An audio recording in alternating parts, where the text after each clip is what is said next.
આ સાથે મહત્વના સમાચાર સામે આવી રહ્યા છે કે જ્યાં ગૃહ રાજ્યમંત્રી હર્ષ સંઘવીનું કોંગ્રેસ પર ટ્વીટ જોવા મળી રહ્યું છે। ગૃહ રાજ્યમંત્રીએ કોંગ્રેસને ચાબખા માર્યા। નાગરિકોની લાગણી અને તેમનું અપમાન કોંગ્રેસ અને કોંગ્રેસના સાથી પક્ષો દ્વારા ચૂંટણીમાં દરરોજ અલગ અલગ પ્રકારે ભાષણો દરમિયાન ગુજરાતના અપમાન કરવાનો પ્રયાસ કરવામાં આવ્યો અને અપમાન કર્યું છે।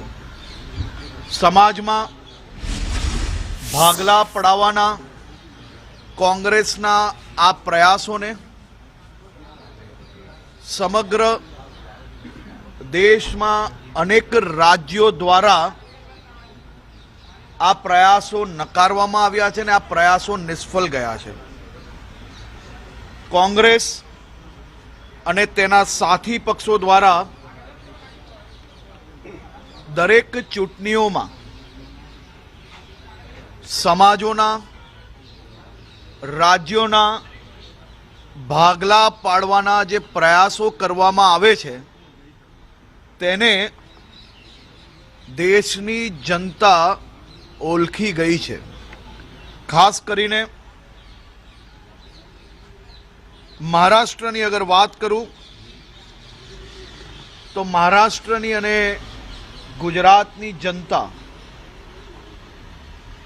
તેને તમામ ચૂંટણીઓમાં સમાજ અને રાજ્યના ભાગલા પાડનાર રાજનીતિને સદંતર નકારવાનું કામ કર્યું છે। રાજ્યના નાગરિકોએ આ પ્રકારના સ્ટેટમેન્ટોના કારણે ક્યાંક ને ક્યાંક ભારી દુઃખની લાગણી બી વ્યક્ત કરી છે। મહારાષ્ટ્રની ચૂંટણી દરમિયાન ગુજરાત કોંગ્રેસના બી અનેક નેતાઓ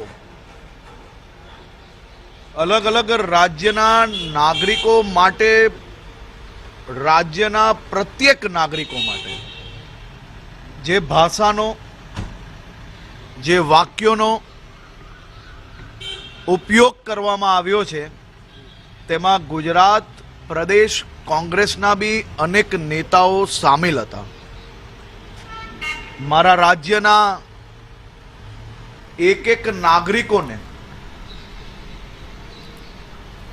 ખાસ કરીને મનમાં એક સવાલ છે કે અનેક પ્રકારના આ ભાષણોમાં થતા વાક્યના ઉપયોગની સામે આ ગુજરાત કોંગ્રેસ આગેવાનોએ કેમ એક બી શબ્દનો પ્રયોગ ના કર્યો?